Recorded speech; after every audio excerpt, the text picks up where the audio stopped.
didn't really talk about it a whole bunch, but I did have a 2025 TBR full of books that I'd had on my physical TBR for a really long time and hadn't gotten around to reading. But then I also didn't really do a whole lot in terms of trying to actually finish the TBR. I think I maybe read about like 12 books off of that list. So in this video, we're going to be focusing on reading some of the books on that TBR because clearly I've been avoiding them. The first book I'm going to be reading is A Slice of Heaven by Cheryl Woods. This is the second book in the Sweet Magnolias series, which is one of my favorite TV shows. So theoretically, I should love this book, but I've been putting it off for years. So let's give it a try. Alright, I'm about to start Sweet Magnolias all over, although this book is tiny. And there's like a lot of words on each page and it's just a small book, which is not my favorite, but we'll make do.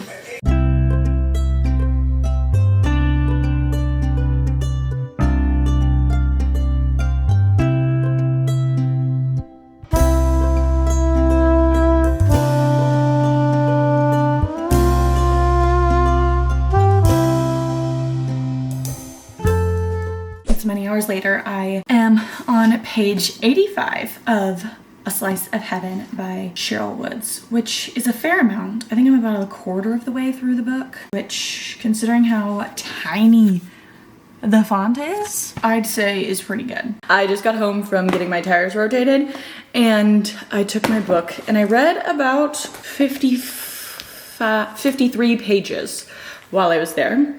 Getting through this book. I'm reading it quite a bit faster than I thought I was going to. This is the second time I've tried to read this book. The first time, I didn't quit reading it because I wasn't interested in it, but I was trying to film reading a book a day, and when I realized how teeny tiny the font is on this book, decided maybe that one wasn't the best one to try to read if I'm trying to read 7 books in 7 days. So I put that down. But now I'm reading it and I'm actually really enjoying it. I'm really engrossed in the story and I love these characters. So this is the second book in the Sweet Magnolias series. The first book, Stealing Home, focused mainly on Maddie. This one is focusing on Dana Sue. And so, it's talking a lot about her relationship with her ex-husband, Ronnie Sullivan. In the book, he's described as being bald. I'm sorry. I'm gonna continue to imagine Brandon Quinn when I'm picturing Ronnie Sullivan, okay? Because that man is fun to look at. I would much rather picture him than Humpty Dumpty. We'll see how far I can get in this book today. I'm having a good time so far. I am on page 200 of A Slice of Heaven. I have just been really into it, been really enjoying reading it, but I have about 180 pages left and I have about 2 hours and 45 minutes to read. Could I finish it in that time? We're gonna try. We're gonna try our best. And what's crazy is that I'm like enjoying this book so much, but we're filming a books I've been avoiding video. So like I've been avoiding this book, but I'm having such a good time reading it.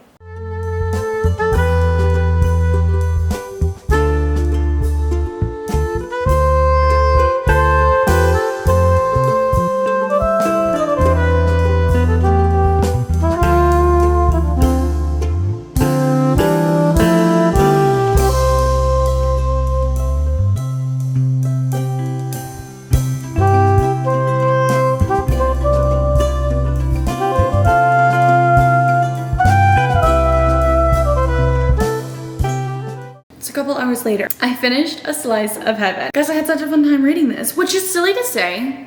It feels silly to say that, knowing like what this book is about, because there are a lot of deep issues going on. I'll just go ahead and like share a little bit about it, but you should definitely go check trigger warnings for this book because there are just a lot of things that are happening. Dana Sue, the main character in this book, is going through a difficult time because her husband cheated on her and she kicked him out.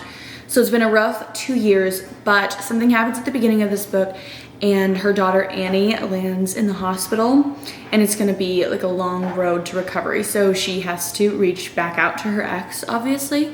And so he comes back into town, because he's gonna take care of his daughter. You're dealing with 2 issues. One, Dana Sue trying to help her daughter recover and get better, and 2, like Dana Sue grappling with her ex-husband being there and like navigating all of the feelings that she never really processed when she initially like kicked him out and like through their divorce and everything. But it's also dual POV, so you're getting like Dana Sue's thoughts and feelings, but you're also getting Ronnie, her ex-husband's thoughts and feelings as well. And I feel like this is just such a great depiction of real life, oddly enough. You know, people are always going through different things, and there may be one issue that's super obvious to the people around them, but then there's always underlying issues that they're hiding, that they're keeping secret from each other. And so you're grappling like with the idea of like asking others for help, of like forgiveness, of, you know, perseverance through the tough times. So it feels quite silly for me to say I had such a fun time reading this when there are such heavy things being talked about like throughout the entire book. However, that is simply the truth. Like, I love these characters. I have already fallen in love with them through like watching the TV show, and that rings true for the books as well. I love these characters. I love their unique personalities, how they bounce off of each other, how they bicker and banter, and, you know, the way that they communicate with each other, how they hold each other accountable, how they push each other to be better every day. So I had a fun time reading this because of my love for these characters, not because it was like a happy, funny, go lucky book. It's crazy to think this video we're reading books that I've been avoiding, and I rated this a 4 stars. I mean, the reality is that I wasn't like actively avoiding this book because I didn't think I would like it. It was just that I started it, put it down, and never picked it back up. So we read it this morning. Guys, let me be so totally honest here. It took me 2 hours to read 200 pages of this book. Which, considering the fact that like the pages have a lot of words on them, that's nuts. That's nuts. Hopefully, I can carry that momentum on through our next book because I'm gonna need it. What's the next book I'm gonna be reading, you might ask? Oh, well, A Court of Silver Flames by Sarah J. Maas, the most recent book that we have in the A Court of Thorns and Roses series. This book is massive. Like, are you kidding me? This book is 750 pages long. And I definitely have been avoiding it, partly because it's huge and partly because in this book, you're following a different set of characters than you've been following in the first 3 books and kind of the novella. I've also heard that this book is a lot spicier than the first 3 books, which, considering the fact that those are still spicy, I'm a little bit nervous about reading this. Also, I'm about to head out to work. I will be taking this with me. Why am I a little nervous, like, if somebody sees me reading this and like judges me for it?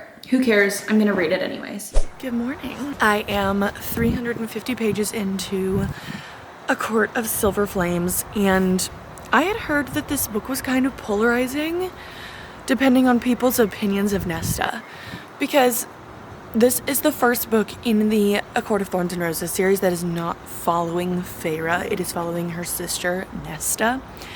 And I will admit, like at the beginning, Nesta was annoying me. But since then, we've gotten a little bit of a glimpse into her motivations behind her behaviors, which is always something I value seeing in books. It really just helps me connect to the characters.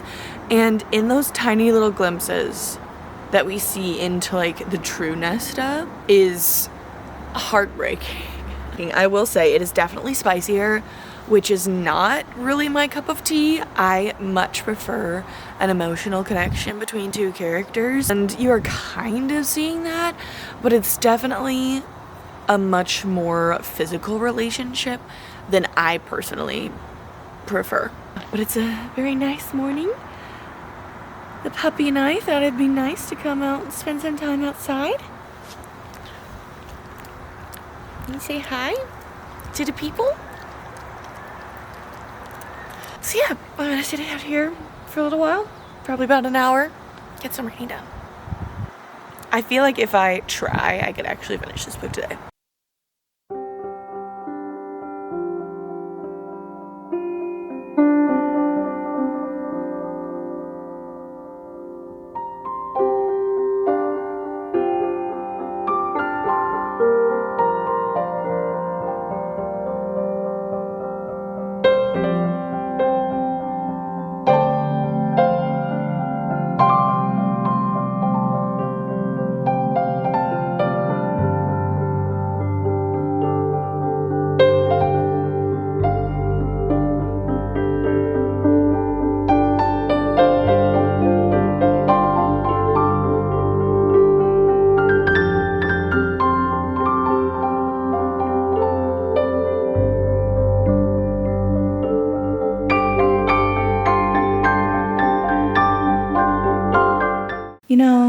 I have to say, everyone's mad at Nesta.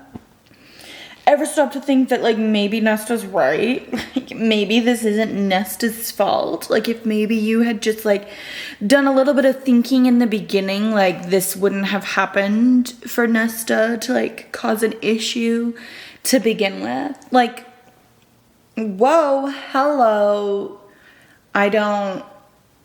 You guys do know that, like, you don't have the answers for everything, right? Like, you guys are not always the smartest people. Just, like, in general. You might not always know what's best for everyone. I'm kind of sympathizing with Nesta right here. Like, I'm kind of mad at everyone in this moment. And then apparently I didn't film anything else.